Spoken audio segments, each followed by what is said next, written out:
दोस्तों नमस्कार। आज हम पढ़ेंगे 1935 का भारत शासन अधिनियम।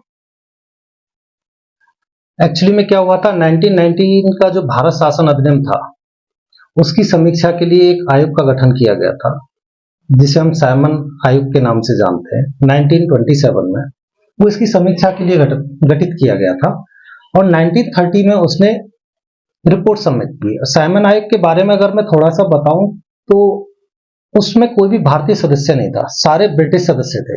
इसके ऊपर भारत में उसका काफी विरोध भी हुआ और उसमें हमारे एक महान जो नेता थे लाला लाजपत राय, उनकी मृत्यु भी हो गई थी। तो ये साइमन आयोग की रिपोर्ट पर ब्रिटेन में 3 गोलमेज सम्मेलन हुए। 3 गोलमेज सम्मेलन हुए, समिट। उन समिट में पहला, दूसरा, तीसरा, हालांकि ये एक ही सम्मेलन था लेकिन वो पार्ट में हुआ था, फर्स्ट, सेकंड एंड थर्ड में। सेकंड में कांग्रेस ने भाग लिया था, तो महात्मा गांधी कांग्रेस के तरफ से उसमें भाग लेने के लिए गए थे। इसके बारे में डिटेल्ड हम आगे की वीडियोज में पढ़ेंगे।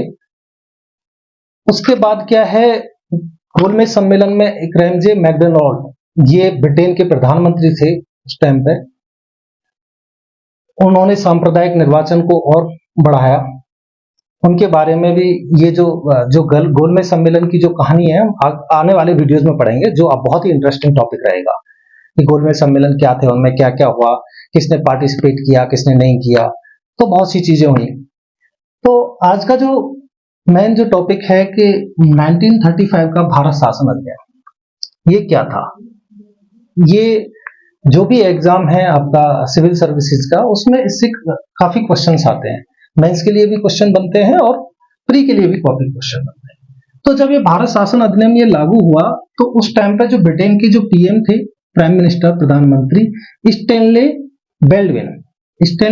बेल्डविन जो थे उस टाइम पे ये ब्रिटेन के पीएम थे, कभी कभी पूछ लिया जाता है। और उस टाइम पे जो भारत में जो वायसराय थे वो थे लॉर्ड विलिंगटन। लॉर्ड विलिंगटन जो थे उस समय भारत में वायसराय थे। ये भी क्वेश्चन पूछ लिया जाता है कि जब 1935 का भारत शासन अधिनियम लागू हुआ उस समय भारत के वायसराय कौन थे, तो आप आराम से कह सकते हो लॉर्ड विलिंगटन। तो ये क्वेश्चन 2-3 ऑप्शन देगा और लॉर्ड विलिंगटन को आप टिक कर सकते हो। तो ये अच्छा क्वेश्चन है, पूछ लिया जाता है। तो इसके बारे में अगर देखें तो इसके जो मुख्य इंपोर्टेंट जो इसमें चीजें थी उनका हम डिस्कशन यहाँ पे करते हैं, वो क्या क्या थी। तो 1935 का भारत शासन अधिनियम यह काफी लंबा था, बहुत ही लेंथी था। It was very lengthy and एक डिटेल्ड डॉक्यूमेंट था। ये डिटेल्ड डॉक्यूमेंट था। इसमें 321 धाराएं थी और 10 अनुसूची थी। 10 अनुसूची थी। अगर देखा जाए तो हमारा संविधान भी, जो लिखित संविधान है, वो भी काफी लंबा है। उसमें वैसे तो 450 से अधिक आर्टिकल्स हैं, लेकिन उनको हम काउंट एज ए 395 ही करते हैं और 12 अनुसूचियां हैं। लेकिन जब संविधान बना था तो उस टाइम पे 8 अनुसूचियां थी, बाद में 4 जोड़ी है। उसके बारे में जब हम नेक्स्ट टॉपिक में आएंगे तो संविधान में कितने भाग हैं, क्या हैं, कितने आर्टिकल्स हैं, उन आर्टिकल्स में क्या क्या मेन आर्टिकल्स जो है, क्या क्या प्रावधान दिए गए, उनके बारे में हम आगे बताएंगे। तो इसमें क्या था, 321 धाराएं थी और 10 जो थी वो अनुसूचियां थी। इस संविधान ने एक और चीज की, अखिल भारतीय संघ की स्थापना। इसने अखिल भारतीय संघ की स्थापना का प्रावधान किया। एक तरह से पहली बार किसी भी जो शासन अधिनियम था ब्रिटेन की तरफ से, पहली बार अखिल भारतीय शब्द का प्रयोग हुआ। Akhil Bharatiya means all India union. तो इससे जो हमारे संविधान पे, हमारे संविधान पे इस पॉइंट का क्या प्रभाव पड़ा, हमने भी एक अखिल भारतीय संघ की स्थापना की। अखिल भारतीय संघ का मतलब है कि जो भारत है वो राज्यों का संघ है और उस संघ से किसी भी राज्य को अलग होने का अधिकार नहीं है। अखिल भारत है, उसको अलग होने का अधिकार नहीं है। तो ये ध्यान रखने की चीज है। ऑल इंडिया यूनियन की स्थापना की गई। प्रांतों में द्वैध शासन को समाप्त कर दिया गया। 1919 का जो अधिनियम था उसमें जो द्वैध शासन, डायरकी जो शासन था, जो गवर्नमेंट बनाई थी, वो क्या, उसको समाप्त कर दिया गया और प्रांतीय स्वायत्तता, ऑटोनॉमी, प्रांतीय जो ऑटोनॉमी है, ठीक है, स्टेट्स की जो ऑटोनॉमी है वो दी गई और केंद्र में द्वैध शासन की स्थापना की गई। इसमें केंद्र में प्रांतों से तो हटा दिया गया, लेकिन केंद्र में द्वैध शासन, डायरकी शासन की स्थापना की गई। द्वैध शासन क्या होता है कि द्वैध शासन का मतलब है कि उस शासन को चलाने वाले 2 नेता, दो दो शासक हैं उसको एक तरह से जो चला रहे हैं। इस तरह देखा जाए तो पहले बंगाल में ये डायरकी शासन का सूत्रपात हुआ था, द्वैध शासन, जब रॉबर्ट क्लाइव थे। तो वो हिस्ट्री में है, जब हम हिस्ट्री के कुछ टॉपिक्स का डिस्कशन करेंगे जो इंपॉर्टेंट है तो आपको हम उसमें बताएंगे। भारत में मुद्रा व साख के लिए रिजर्व बैंक की स्थापना। भारत में मुद्रा व साख के लिए रिजर्व बैंक की स्थापना की गई। आज का जो आप रिजर्व बैंक देखते हो वो यहीं से इसका सूत्रपात हुआ। मुद्रा एक तरह से करेंसी एंड साख इज क्रेडिट। तो रिजर्व बैंक की स्थापना की गई, इनके नियमन विनियमन के लिए इसकी स्थापना की गई। नेक्स्ट है बर्मा।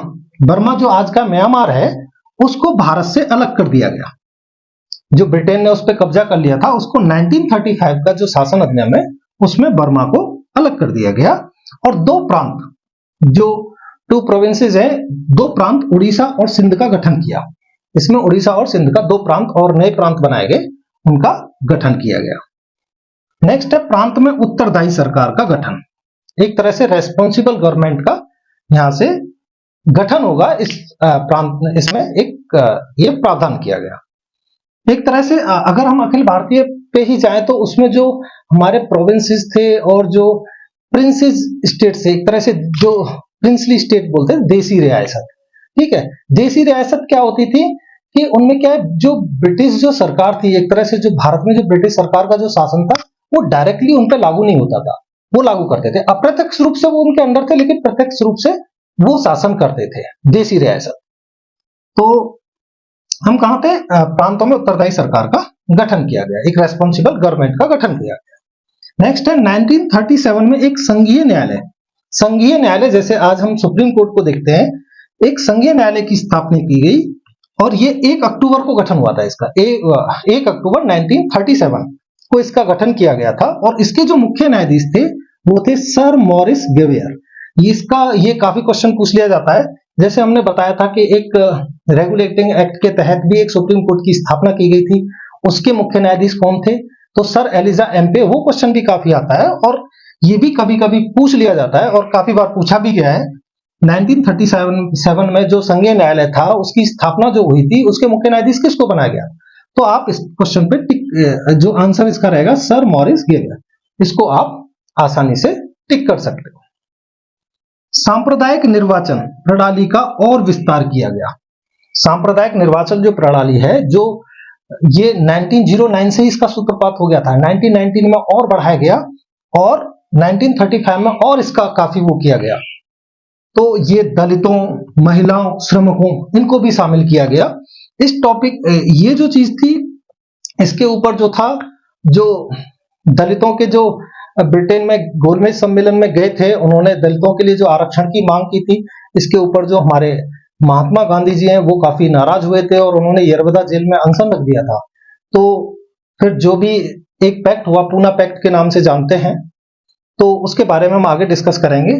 तो उसमें स्वीकार किया गया कि दलितों को कितना आरक्षण देना है, क्या है, तो वो देखने की चीज है। उस टॉपिक पे जब हम चर्चा करेंगे, आगे चर्चा करेंगे कभी। केंद्र और राज्यों में शक्तियों का विभाजन।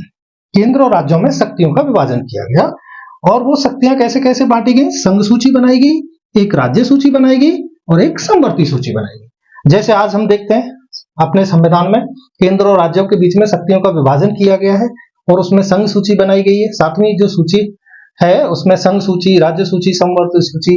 संघ सूची के विषयों पे जो है आपका केंद्र सरकार कानून बना सकती है, राज्य सूची के विषयों पर राज्य कानून बना सकते हैं और समवर्ती सूची के विषयों पर जो है राज्य और केंद्र दोनों मिलकर शासन।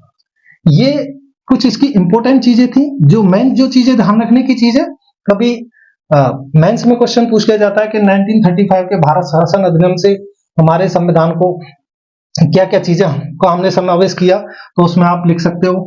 एक तो डिटेल डॉक्यूमेंट, लंबा लिखित, ये हमारे एक संविधान का रूप है। इसमें अखिल भारतीय संघ, आज भी हमारा अखिल भारतीय संघ है, ये भी हमने अपनाया। केंद्र और राज्यों में शक्तियों का विभाजन, आज भी आप संविधान में देखते हो। एक संघीय न्यायालय की स्थापना, आज भी आप देखते हो। तो वो आप आर्टिकल से, जो आर्टिकल में अपने सुप्रीम कोर्ट या संघीय न्यायालय की जो व्यवस्था की गई उसके हिसाब पे आप लिख सकते हो। ये बहुत ही इंपॉर्टेंट है और इसमें आपको ध्यान रखने की जो चीजें हैं, पीएम कौन थे उस समय, भारत के वायसराय कौन थे, जो संघीय न्यायालय कब गठित किया गया था, 1 अक्टूबर 1937। तो ये चीजें ध्यान रखने की चीजें। आगे हम इससे आगे का टॉपिक 1947 भारत का जो जिस शासन अधिनियम से विभाजन किया गया, उसका डिस्कशन करेंगे। आज के लिए धन्यवाद, नमस्कार।